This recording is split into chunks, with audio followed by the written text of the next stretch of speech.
system, it has to be demonstrated in what the people say and what the defense says, what the court issues.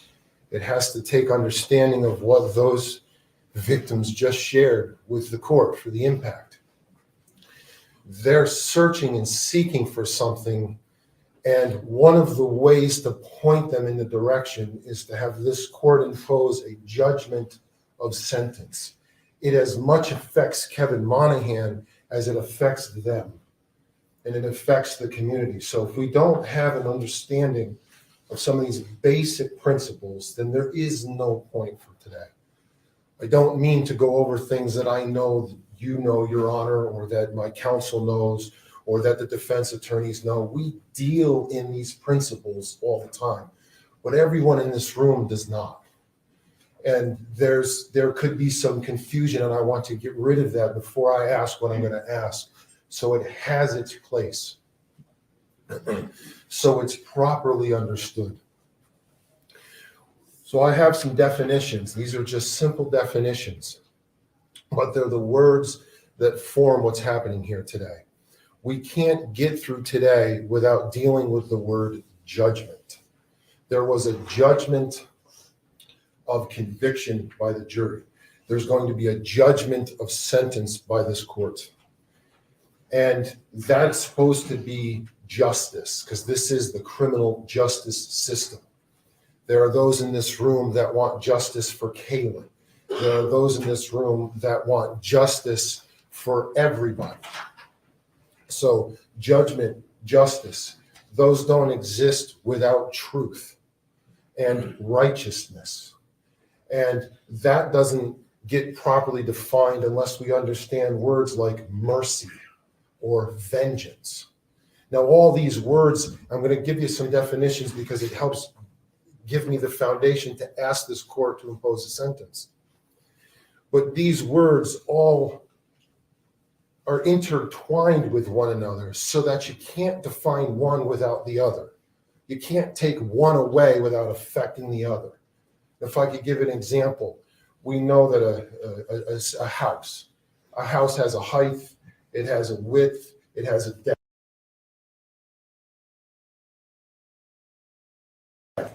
If you take one away, it's not a house at all. Take height away from a house, it's not a very flat house. It's nothing at all. If you take one of these definitions away from the proceeding here today, then we have nothing at all.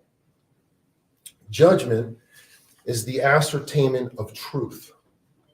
It is the process of examining facts and arguments to ascertain propriety and justice. These are definitions in almost every dictionary you can find. Justice, then, is the administration of what is just.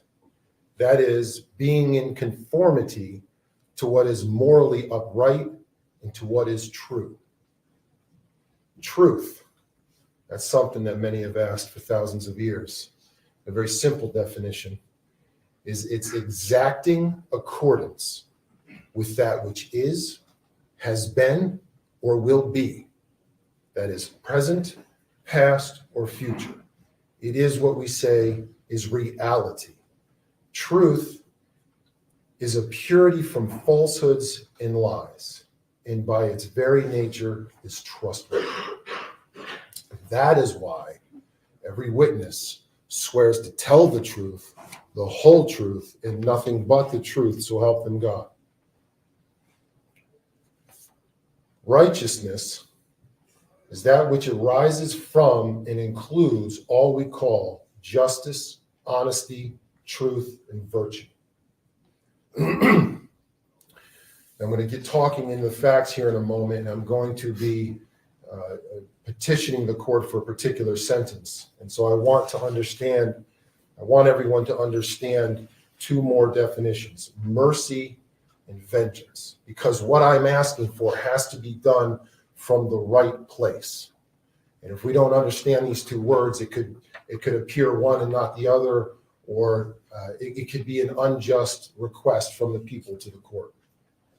Mercy. The benevolence, mildness, or tenderness of heart which disposes a person to overlook injuries or to treat an offender better than he deserves. It is the disposition that tempers justice and induces an injured person to forgive trespasses and injuries and to forbear punishment or inflict less than the law or justice warrant. Now, true mercy is impartial, meaning it is not based on personal preferences. It is not something that can be won over. It flows solely from the impartiality of love, joy, peace, long-suffering, kindness, goodness, faithfulness, gentleness, and self-control. Mercy that is partial is favoritism. And this system here today can't show favoritism. As the representative of the people of the state of New York here today, I can't show favoritism. My ask here today has to be impartial. True mercy is free from fear, favor, bias, prejudice, or sympathy. When you really consider mercy, there is no real word in the English language that is its synonym. Every word you can think of falls so short to that definition. The best you get is leniency, but that's just a softening. It's not even close to what true mercy is.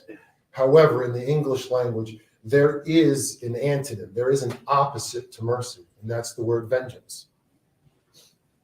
Vengeance is the infliction of pain on another in return for an injury or offense. When vengeance is sought with partiality, personal preference, it always proceeds from resentment, malice, or hate, and not from seeking justice or righteousness. In essence, it is the repayment of an evil for an evil and would be contrary to justice and to judgment. However, when vengeance is sought impartially, it is always in accordance with judgment and justice and is righteous. It is, like true mercy, also free from fear, favor, bias, prejudice, or sympathy. Our legal system recognizes this by the way in which a case is brought against a defendant. It is brought by the people of the state of New York. It is not brought by an individual. And that is when the people bring a case and ask for a sentence, it is a type of avenging that we're asking for, but it's free from the partiality. Now, those are the definitions that help us understand what I'm going to ask for here today and to put into context what we have. Because first, we have the judgment of conviction, what the jury found. They didn't just find guilt of murder in the second degree, of reckless endangerment in the first degree, of tampering with evidence. Their judgment found so much more. There's so much more meaning to that judgment. First and foremost, that the defendant is a liar. He lied to the police that night. By the case that was presented between the people and the defense, the jury had an option of choosing the people or the defense's version. By finding guilt, by the judgment of conviction, that which the defendant said on the stand was filled with lies. So the judgment of conviction establishes that the defendant is a liar. It also establishes that the defendant is a thief. And we just heard that from those victims on that stand. What is stolen from them in this case? There are certain innocences that are stolen from these kids, these teenagers, as young as 16 in a car. There are innocences now that are filled with cynicism, with skepticalness, with looking at people with a jaundiced eye, wondering what evil motive is there. That innocence is gone. The trust is gone. The joys of life are now filled with sorrow. They're clouded by grief. Their life itself is now going to always be measured against this event. that it would be difficult for them to escape these impacts. The peace that they're supposed to have in their life is now replaced with distrust and fear. And fear is a tormentor.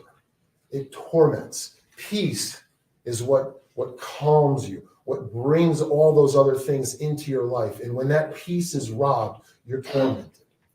And that's what he stole from them. They also, by the judgment of their conviction and by the charge of tampering with evidence, found that he's a manipulator, a deceiver.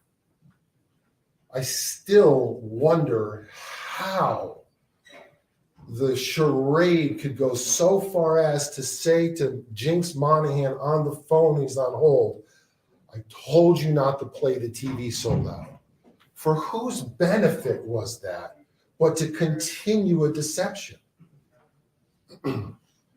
When the court considers the sentence, the judgment of sentence that needs to flow from the judgment of conviction, these are things it needs to consider. Finally, they judged him as a murderer.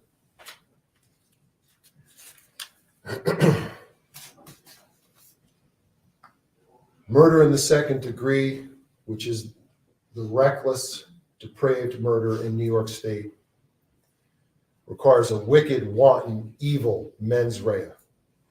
The jury instruction says that you are devoid of regard for the life or lives of others.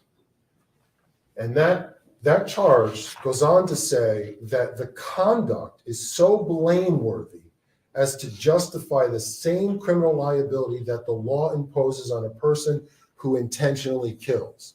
That is to say, as one whose conscious objective is to kill. Now, during the trial, it was important for the defense to make a distinction to the jury relative to their client didn't intend to kill. But to the judgment of sentence, that distinction is irrelevant. The law puts the two equal. And thou shalt not murder has been around for a very long time. It is codified in our law and is treated a particular way. So the judgment of conviction is a liar, a thief, a manipulator, a murderer. That's the judgment. Now that judgment is the ascertainment of truth, which means that's the truth.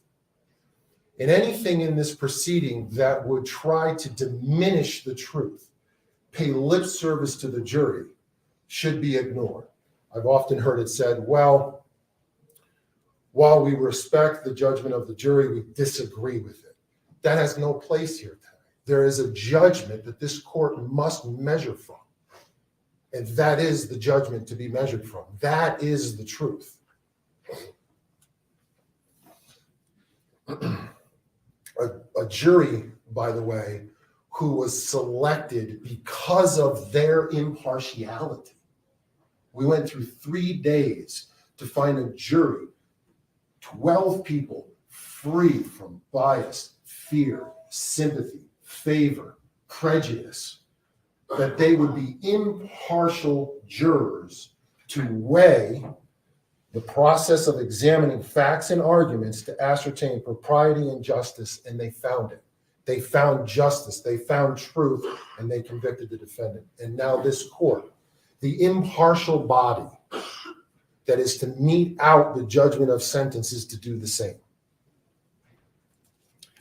One of the things that I'm asked most by people who talk to me about this case is why?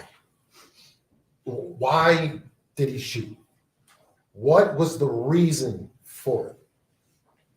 And that's a difficult thing to pin down, but the facts of the case, the facts that lead to the 90 seconds, and it's not just 90 seconds here, because the defendant made himself a judgment.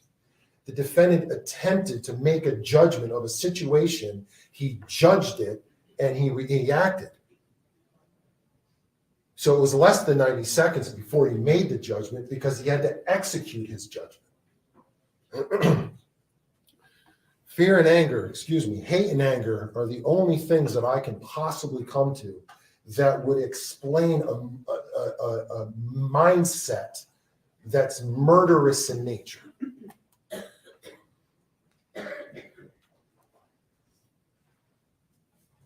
The speed at which that judgment was made by Kevin Monahan on April 15th is the thing that speaks to it having been made prior to that night that decision's made. That's the gun by the bed. Now, I say all this because it has been said that judgment is without mercy to the one who has shown no mercy. That would be righteous. Meaning, to the person who is merciless, no mercy should be shown. Kevin Monahan was merciless in his judgment to act that night. And the question here then would be, should he be shown mercy? And based on that, the answer is no. How could there be mercy to someone so merciless? And yet, our system provides an opportunity for Mr. Monahan to obtain mercy. He can either qualify himself to receive mercy, to be able to receive, or he can disqualify.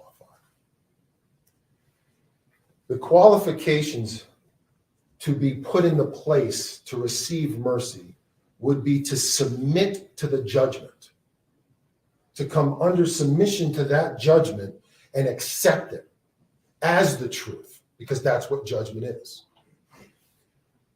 Another qualification would be to accept responsibility for his actions, which is part and parcel with accepting the judgment. To be broken and contrite over the reality of the truth of the judgment in him, what it says of him, what I just went through, that he's a liar, he's a thief, he's a murderer, to come under that and be broken by that, not pay it lip service, but to actually be broken. That's someone who's starting to qualify for mercy. See, on the stand, he said he had a hole in his soul. It fell so flat. Even with the tears, it fell so flat. Do you know who has a hole in her soul that was so prominent and so sorrowful? Was Catherine Rondo on that stand. When she came face to face on there with the thought that she is responsible for leading this group of people to this house, that made a hole in her soul. She was sorrowful. She's not responsible, but she could see it. She felt it. That's put into her. So these are the things that qualify someone for mercy for the court. So when the defense asks for mercy from the court, leniency from the court, give him less than the maximum, is there any acknowledgement of the actual judgment? That's the question for the court, if that gets asked of you. Will you accept the judgment as is? Not with disagreements, qualifiers, asterisks. And I'm not talking about legal rights. There's a whole legal proceeding that happens after this, that always happens in cases. I'm talking about in this moment for everyone in this room and everyone watching to understand. Will the defendant accept the judgment of the jury and the judgment of this court? If so, then he's in the running for mercy. But I submit to you, he won't. And the thing is, he's already received the mercy. He's already received it. I cannot petition the court for the death penalty. It's gone. So as Alexandria Whiting just said up there, he gets to live his life every single day. What a mercy. What a mercy extended to him. Undeserving. It'll be lived differently, but he has it. What will he do with it? Will he spend his days seeking to come under the conviction of this judgment and to have it break him, contrite, sorrowful? That leads to, the English word for it is repentance, to lead him to repentance. Will he get there? That's the question. Because if he was there today, there'd be mercy for this guy.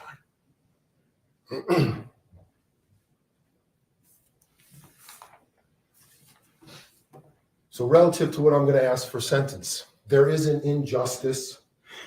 There needs to be justice. New York has the scales of justice, we could say. And people tend to think of it as scales, so I'm going to use that. We have an injustice on one side, so what balances the scale? What would make it just? What would everyone in here say, that's just? Well, we could put a weight on there of accepting responsibility. That would start to balance it. We could put a weight on there of brokenness. That would start to balance it. I mean, isn't that what every plea deal does? Doesn't the defendant offer up in a plea deal a weight to offset the injustice of his crime? But none of those weights are here. The only weight we have for a sentence here today to begin to offset the injustice is time. The defendant's time is the only thing that we can use to begin to set the scale of justice right. So the question is, how much of Kevin Monahan's time do we take? How much of Kevin Monahan's time is demanded to begin to set the injustice to just? All of it. All of his time. Every year, every month, every week, day, and hour. All of his time is what justice here today demands. And that's not from a vengeful place. That's not with partiality. It is with looking at all of this. It is a man who's shown no mercy, who's come under no conviction of judgment. Then the only thing left to begin to do it is to balance the time. Countless people's lives will be affected for generation, 2 generations. How much of his time should be punished to offset it, and for what purpose? Well, everyone out there needs to know that there is law enforcement and prosecutors and even defense attorneys and judges, that they know that there are people out there who are hired, who are appointed, who are elected, that are seeking something to right what society we live in when we see so much wrong. In this case, for our local community in the capital region, this case willing to make a stand and say things that have meaning and purpose. Everyone in this room has to walk away from here today going, you know, the criminal justice system, there is a way that it can operate that leads us in the right direction. That's what this sentence affects today. They'll either understand it and be led to hope, or they'll not understand it and reject it. And then the questions of why do evils happen in the world when nothing is ever corrected? That leads people to despair and worse. The other purpose of this sentence, and Andy Gillis talked about it, is that every other person out there needs to know that you can't murder someone because they accidentally pulled into your driveway. When I look at the comments on some of these articles that are written by the media and some of the videos that are played and people can comment, it is shocking to me how many people believe you can just shoot people in your driveway. So the sentence here today affects everybody. I'm asking that for murder in the second degree, that the defendant be sentenced to 25 years to life. I'm asking that reckless endangerment in the first degree, that the defendant be sentenced to 2 1/3 to 7. That is the maximum for that charge as well. By operation of law and in the theory of the people's case, those 2 charges by law are to run concurrent with one another. Relative to the tampering with physical evidence, the defendant should be sentenced to 1 1/3 to 4, which is the maximum sentence. Now, in this case, the defendant tampered with the murder weapon. The question is, should that be consecutive or concurrent? It is the people's position that in a case of murder, it should not be a buy one, get one free. Because you've murdered and you're going to get a harsh sentence for the murder, therefore, the other conduct, which could run consecutive, should be concurrent. The people of the state of New York can't abide that. They have to ask, we have to ask, I have to ask, that it be run consecutive. You cannot tamper with a murder weapon to get away with murder and then not be punished for that. Justice demands consecutive. That means the people are asking for a maximum sentence of 26 1/3 to 29 to life.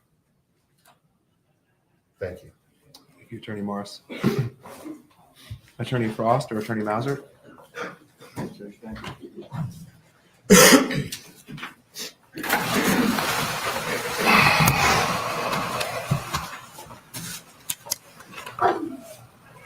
Judge, when we get to this point in a trial, a proceeding, it's difficult to know what to say. It's difficult to know what to ask of the court.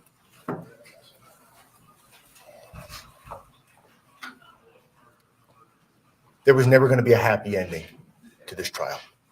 No matter what the verdict is, there was never going to be a happy ending.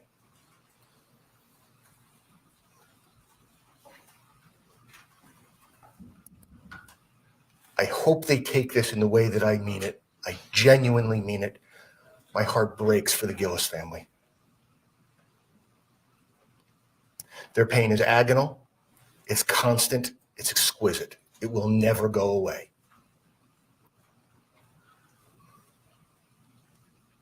My heart breaks for the Monahans, for Jinx and Kevin. Both families are irretrievably shattered. That will never change.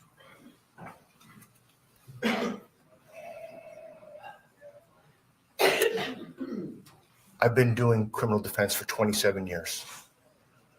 Very, very early in my career, I said to myself, if you can't find something to love in your client, you should not represent him.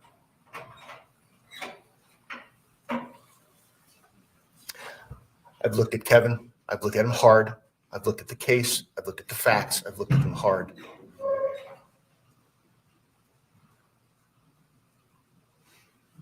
I have found something to love in him. And what I love in him is how he loves his wife.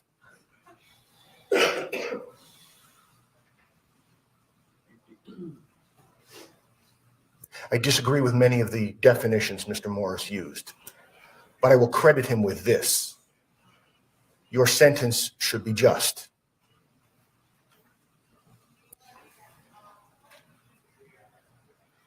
Of course, I never got to meet Ms. Gillis, but everything I have heard and read about her is that she was a vibrant member of the community, and the community is diminished by her loss.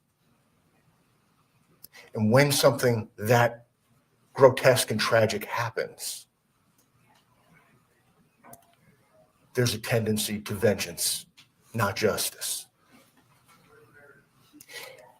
It would be easy.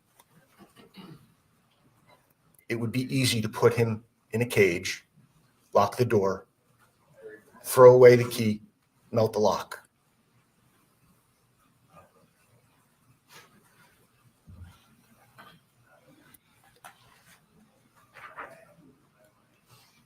The jury's verdict was what it was, so there must be a sentence.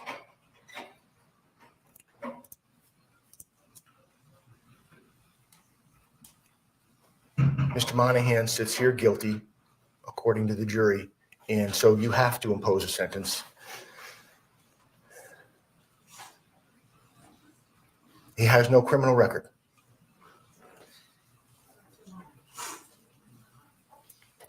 I don't envy you your job.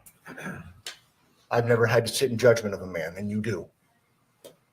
I imagine it's a difficult one to do.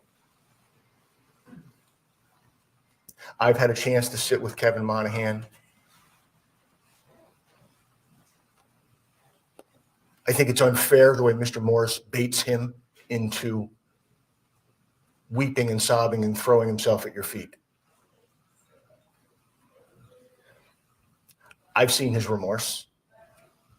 He lives with the fact, he lives with knowing that because of his actions, under any way you view them, because of his actions, this poor young woman is dead.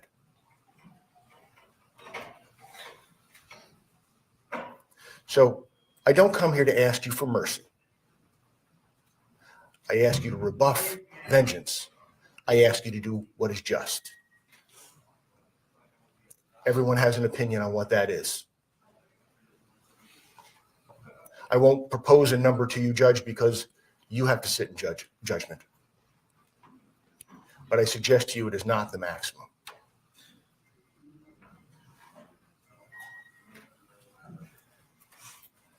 Regarding the concurrent versus consecutive, I agree with Mr. Morris about the reckless endangerment first charge and the murder second charge. I disagree with him regarding the tampering charge because of the theory the prosecution laid out and because of their bill of particulars, which indicates an overlapping time frame. Based on that, I think from a legal point of view, you must impose concurrent sentences on all charges.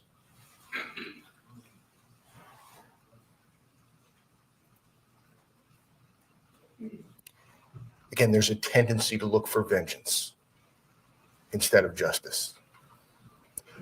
I ask that you impose a fair and a sound and a just sentence, not a vengeful one. Thank you, Judge. All right, and now, Mr. Monahan, at this point, you can say something if you want. You don't have to. It's your decision what you want to do. No, thank you, Your Honor. Okay.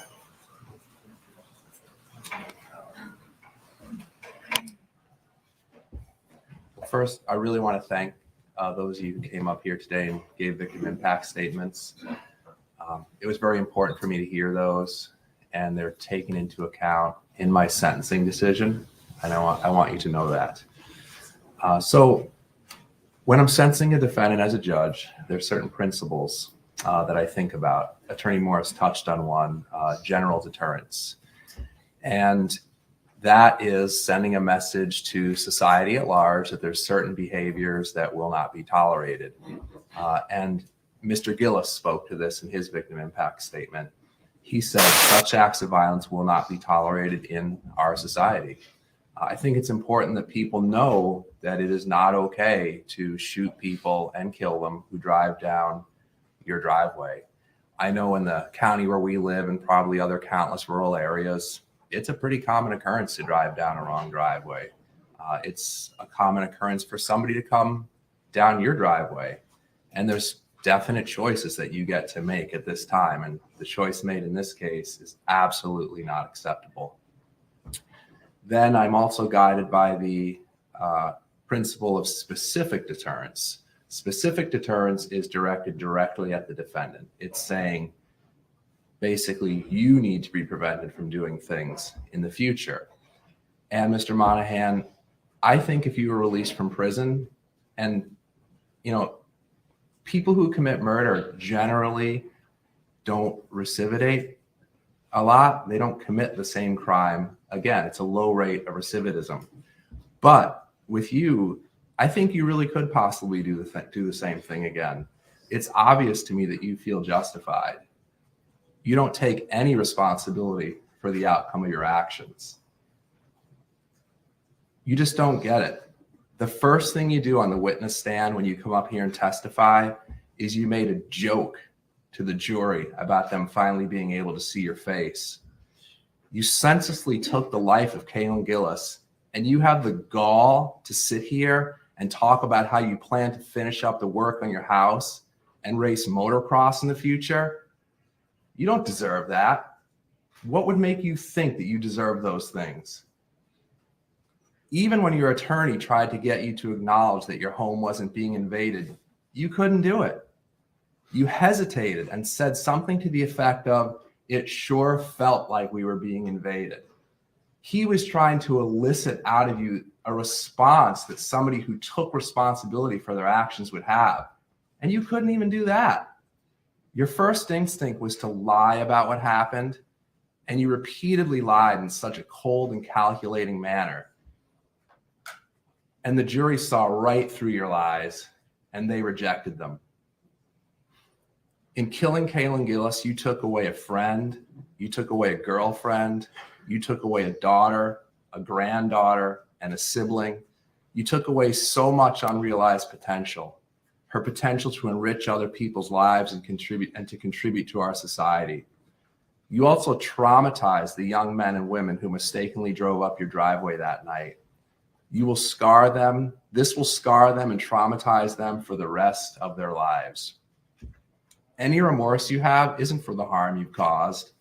The only regret you have is that you're finally facing the consequences for your actions.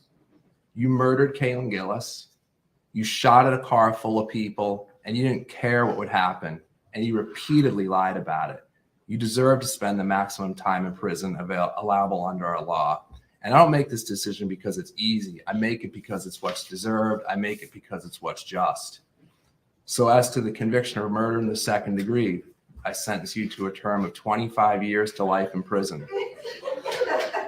For the conviction of reckless endangerment in the first degree, I'm following the law. I'm going to sentence you to a concurrent 2 1/3 to 7-year period of incarceration. As to tampering with physical evidence conviction, I can see why a court, might perhaps go along with concurrent because you received a 25-year life sentence to begin with.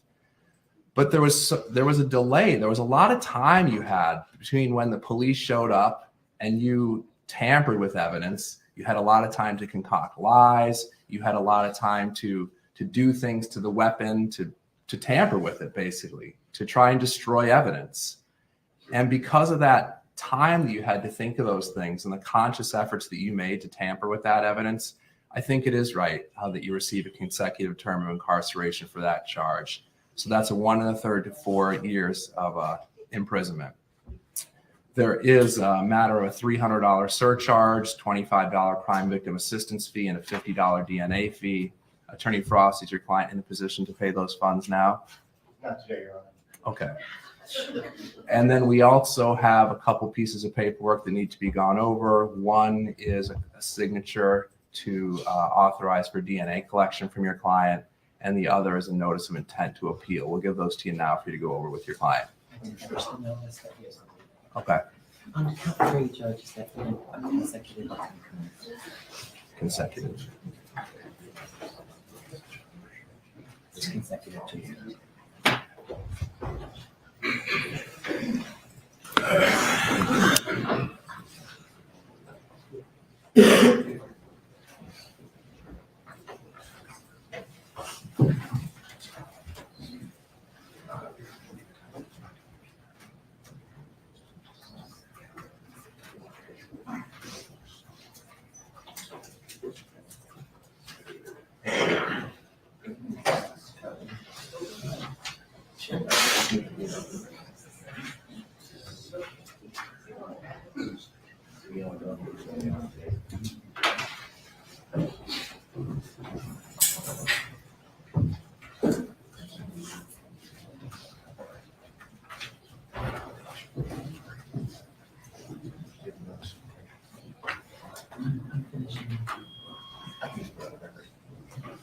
We have a written form. We'll get to you.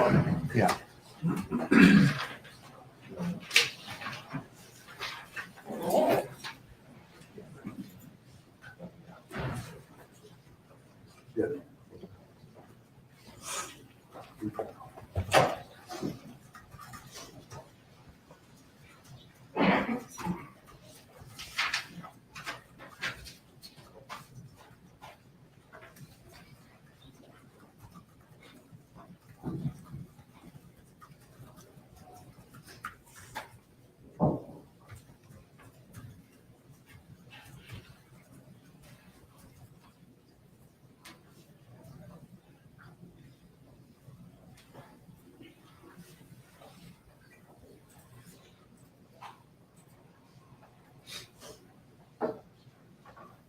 Judge, if I could, while we're waiting for the floor, I would just please go by objection to consecutive seconds.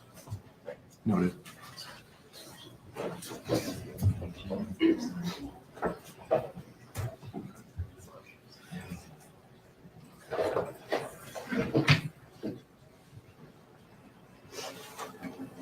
All right, and what's being prepared right now, Mr. Monahan, is a notice of intent to appeal. Just make sure to go over that with your attorney and make what selection that you think is appropriate.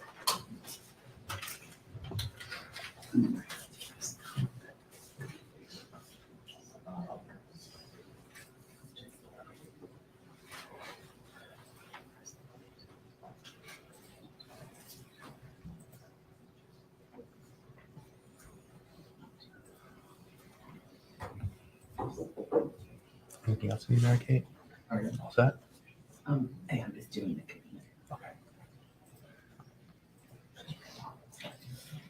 Oh, no, I said anything else you need us to cover.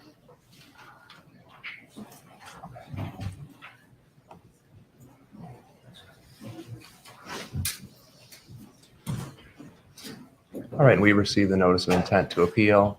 Anything further from the people? No, thank you. Anything further from defense counsel? Nothing wrong.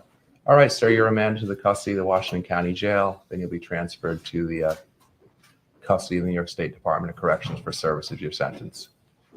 We're concluded. Bye, guys.